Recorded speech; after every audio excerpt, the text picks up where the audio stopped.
Peta persaingan untuk memperebutkan posisi Cawapres 2024 masih dinamis. Hasil survei Poltreking Indonesia memperlihatkan 4 nama kandidat yang mampu meraih banyak suara di Pulau Jawa.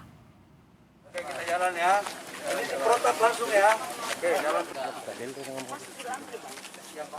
Peta persaingan untuk memperebutkan posisi Cawapres di pemilu 2024 diperkirakan akan sengit. Hasil survei Poltreking Indonesia menunjukkan 4 nama yang potensial menjadi Cawapres.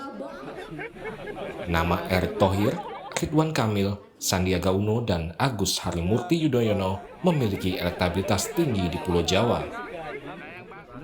Survei Poltreking dilakukan pada periode 26 November hingga 2 Desember 2022. Di DKI Jakarta, AHY dan Erick Thohir meraih suara terbanyak 24,7% dan 17%. Di Banten, AHY juga unggul dengan 29,1%, disusul Ridwan Kamil 16,6%, sedangkan Erick Thohir meraih 11,7%. Jawa Barat masih dikuasai Ridwan Kamil dan AHY, sedangkan Erick Thohir di posisi ketiga dengan perolehan 10,3%. Erick Thohir meraih suara terbanyak di Jawa Tengah dengan raihan 25,4%, disusul Ridwan Kamil dengan 10,4% suara. Sosok Erick Thohir juga bersaing ketat dengan Khofifah Indar Parawansa di Jawa Timur. Raihan suara berbeda tipis. Khofifah 18,6, sedangkan Erick Thohir 18,3. Ini dari temuan survei kami di Jakarta, Banten, Jawa Barat, Jawa Tengah, dan Jawa Timur itu berbeda, tapi ada 4 nama yang hampir selalu muncul di 2 digit perolehan. Misalnya Jakarta. Di Jakarta itu dipimpin oleh AHY dengan perolehan 24%, tapi nomor 2 adalah Erick Thohir 17%. Yang di Jakarta, lalu disusul Ridwan Kamil dan Sandiaga Uno. Jadi Agus dan Erick memimpin Jakarta. Kemudian di Banten itu Agus, kemudian Ridwan Kamil. Secara selisih sedikit Sandi, kemudian Erick Thohir. Jadi Agus memimpin, AHY memimpin Jakarta dan Banten untuk Cawapres, kemudian diikuti oleh Erick Thohir dan Ridwan Kamil. Nah, di Jawa Barat itu Ridwan Kamil paling tinggi, Mas Ihsan, karena memang gubernur Jawa Barat, angkanya hingga 29%, disusul AHY dan Erick Thohir. Dan Jawa Tengah ini yang paling tinggi adalah Erick Thohir. Kita tidak mengikut sertakan Ganjar ya dalam simulasi Cawapres karena Erick sudah terkoneksi cukup kuat pemilihnya Jokowi, kemudian pemilihnya Ganjar. Itu yang tertinggi hingga 25%, perolehan Erick Thohir tertinggi di Jawa Tengah, disusul Ridwan Kamil. Kemudian di Jawa Timur itu imbang antara Khofifah, gubernur Jawa Timur, dan Erick Thohir di angka sama-sama 18%. Hanta Yuda menegaskan, meski peta persaingan Cawapres masih relatif dinamis, namun 4 nama, Erick Thohir, Sandiaga, Ridwan Kamil, dan AHY berpotensi menjadi kandidat terkuat. Tim Liputan, Kompas TV.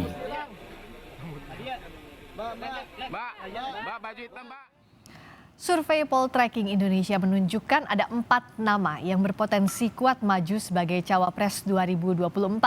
Mereka adalah Erick Thohir, Ridwan Kamil, Agus Yudhoyono, dan Sandiaga Uno. Apa keunggulan mereka dan siapa capres yang cocok dengan mereka? Kita akan membahasnya bersama Direktur Eksekutif Poltreking Indonesia, Hanta Yuda, dan Dewan Pakar Indo Maju Institute, Lukman Edi. Selamat malam, Bapak-Bapak. Malam Priska, selamat malam Mas Edi, Lukman Edi. Malam, saya ke Mas Hanta dulu. Dijelaskan lagi Mas Hanta, gimana sih sebenarnya peta persaingan posisi Cawapres sampai sekarang nih? Ya, kami Priska melakukan survei tadi ya di Jawa, karena Jawa ini adalah penentu kemenangan juga secara jumlah DPT-nya hampir 60% berada di Pulau Jawa, 58%. Kalau kita kerucutkan lagi di 3 provinsi Jawa, Jawa Barat, Jawa Tengah, Jawa Timur, itu 48,sekian%, hampir 49%. Artinya separuh pemilih Indonesia berada di 3 provinsi itu. Ya. Karena itulah kerap di Pilpres, yang memenangkan 2 Jawa di antara 3 provinsi Jawa itu biasanya menjadi pemenang dalam Pilpres. Seperti terakhir Pak Jokowi di 2019 maupun di 2014 yang lalu, menang di Jawa Tengah dan di Jawa Timur. Nah, untuk peta capres sudah mengerucut di 3 nama. Kita tahu ya 3 nama AHY, di 3 nama itu Anies Baswedan, Ganjar Pranowo, dan Prabowo Subianto. Nah, untuk cawapres menarik. Kenapa cawapres menarik dan penting? Karena Pilpres 2024 mendatang itu tidak ada incumbent. Sehingga variabel cawapres menjadi penting untuk semuanya, untuk menjadi penentu kemenangan. Dia cukup determinan karena akan menentukan kemenangan sang capres yang sangat dinamis dinamikanya. 3 capres yang saya sebutkan kuat tadi selisihnya tipis sekali, tidak ada yang paling menjulang, sehingga posisi cawapres yang paling kontributif secara elektoral, Priska, itu akan menyumbang kemenangan bagi capres terpilih. Dan kami memotret, Poltering Indonesia melakukan survei di Pulau Jawa, sebenarnya ada di survei nasional juga, belum kami publish, itu menemukan seperti di Prolog Kompas tadi, ada 4 nama yang kuat dengan basis yang berbeda di Pulau Jawa. Nah, saya sedikit ya, Priska, dari 4 Jawa ini, ada 5 provinsi di Pulau Jawa ini, kalau kita perhatikan AHY menguasai DKI dan Banten, tapi juga di bawahnya ada Erick Thohir dan Ridwan Kamil di Jakarta. Nah, 2 provinsi ini DPT-nya 8,sekian%. Kalau RK menguasai Jawa Barat di DPT-nya atau pemilihnya basis 70%. Nah, yang menarik juga Erick Thohir menguasai Jawa Tengah dan Jawa Timur. Yang selisih tipis dengan Kofifa. Total DPT Jawa Tengah Jawa Timur itu berjumlah 25% DPT. Jadi kelihatan persebaran. Nah, ini menarik data yang disampaikan Mas Hanta. Kalau dari Mas Lukman lihatnya siapa sebenarnya yang paling potensial maju cawapres dari nama-nama tadi?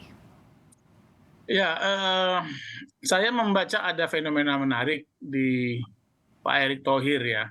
Kenapa? Kenapa? Karena beliau itu bukan orang partai politik ya, bukan ketua umum partai, bukan juga kepala daerah ya, yang kontribusi mengangkat elektabilitas seorang calon itu kalau dia kepala daerah itu besar sekali. Coba kita lihat tadi Mas Hanta menjelaskan bagaimana Ganjar Pranowo di Jawa Tengah itu sangat dominan. Bahkan Khofifah Indar Parawansa juga keangkat namanya ketika dilakukan survei di Jawa Timur. Nah, oleh sebab itu fenomena menarik Pak Erick Thohir ini harus diperdalam ya. Ada apa sebenarnya? Nah, kalau sementara ini survei yang dibuat Mas Hanta Yuda ini kami membaca lebih dominan adalah kinerja Pak Erick Thohir. Nah, saya kira pemilih kita, rakyat Indonesia hari ini cukup objektif melihat calon-calon pemimpinnya di masa depan ya. Dilihat dari sisi apanya? Dari sisi kira-kira bisa kerja nggak ini calonnya? Ya, bisa kerja nggak? Prestasi-prestasinya seperti apa? Track recordnya seperti apa? Nah, pada diri Pak Erick Thohir menonjol aspek-aspek itu ya, di samping mungkin pola-pola komunikasi Pak Erick Thohir. Kita lihat tadi basis-basis NU juga nama Pak Erick Thohir sangat menonjol ya, di Jawa Timur, Jawa Tengah itu kan basis NU. Nah, itu sangat menonjol Pak Erick Thohir, mungkin karena sosialisasi dan pola pendekatan Pak Erick Thohir di komunitas NU itu saya kira juga berpengaruh terhadap pilihan-pilihan rakyat.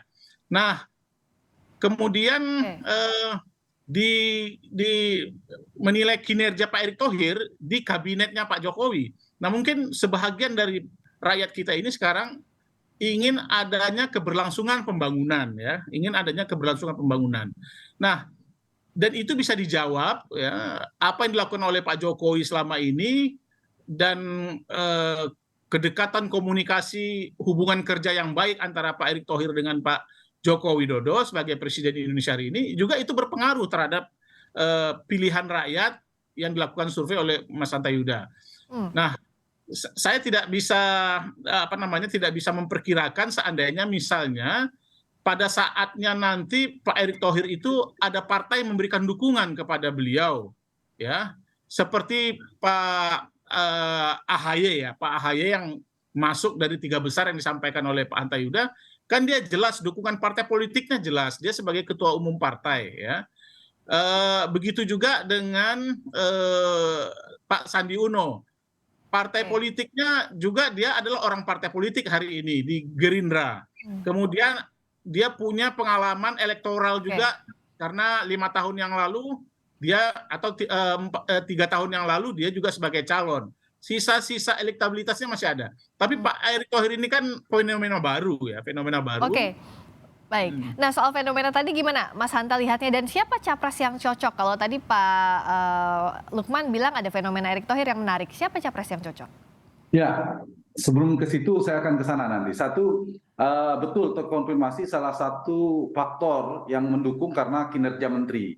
Karena sebelumnya kami juga melakukan survei tingkat kepuasan, Priska, Erick Thohir masuk di 3 besar setelah Prabowo, Erick Thohir, dan Sandiaga Uno. Itu satu, dengan terobosan seterusnya. Tentu kita bisa melihat data itu. Yang kedua adalah Mas Erick Thohir ini cukup dekat dengan Pak Jokowi, dipersepsikan cukup dekat dengan Pak Jokowi, punya tugas-tugas penting, ketua TKN, bahkan terakhir putra Pak Presiden menikah pun Pak Erick Thohir dipercayakan. Jadi banyak sekali yang dipercayakan. Jadi sangat kuat pengaruhnya, dianggap dekat dengan Pak Jokowi. Yang ketiga, brand connection-nya dengan Mas Ganjar, salah satu capres yang cukup kuat, itu cukup kuat juga kedekatannya, sehingga basis mereka saling melengkapi. Nah, faktor inilah saya kira yang memperkuat ya basis dari Erick Thohir.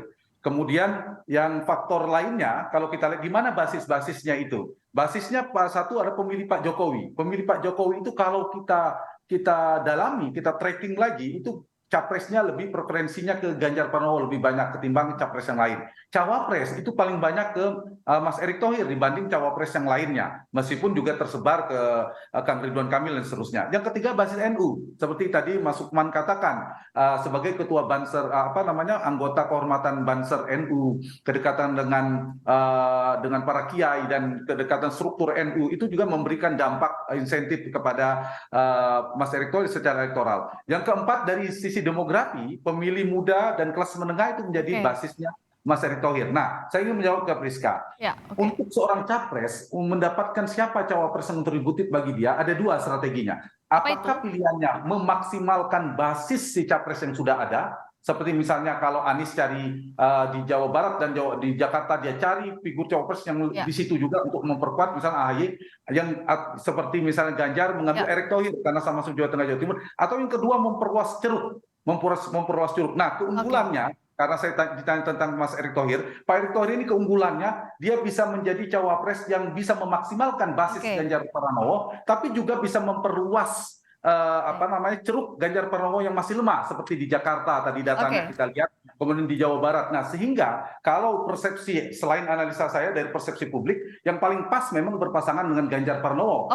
Jadi lihat dari data ini brand connection-nya sangat kuat. Lalu soal brand connection tadi saya tanyakan juga ke Mas Lukman, setuju dengan itu singkat saja? Ya, setuju. Tinggal kita menunggu sekarang ya, ketika Pak Erick Thohir itu didukung oleh partai politik.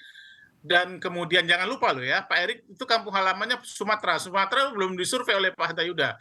Biasanya calon-calon yang bukan non Jawa itu susah untuk mendapat elektabilitas di Pulau Jawa. Tapi Pak Erick Thohir ini beda. Dia basisnya di Sumatera, tapi mendapatkan suara yang signifikan di Pulau Jawa. Nah, ketika nanti ada lagi survei di Pulau Sumatera, saya yakin itu lebih besar lagi elektabilitas beliau. Oke, catatan tadi menarik. Karena kita bicara soal bursa cawapres yang masih panjang, tapi nampaknya nama-namanya sudah ada yang potensial. Terima kasih. Tapi masih tetap dinamis, Priska. Ya, masih dinamis, masih panjang perjalanan kita ya. Ada di Erick Thohir, kemudian Ridwan Kamil, kemudian AHY. 3 itu yang keluar. Terima kasih. Di Sandiaga Uno. Baik, terima kasih Bapak-Bapak. Terima kasih Mas Hanta Yuda, Direktur Eksekutif Poltreking. Terima kasih juga Mas Lukman Edi, Dewan Pakar Indo Maju Institute telah bergabung di Sapa Indonesia Malam.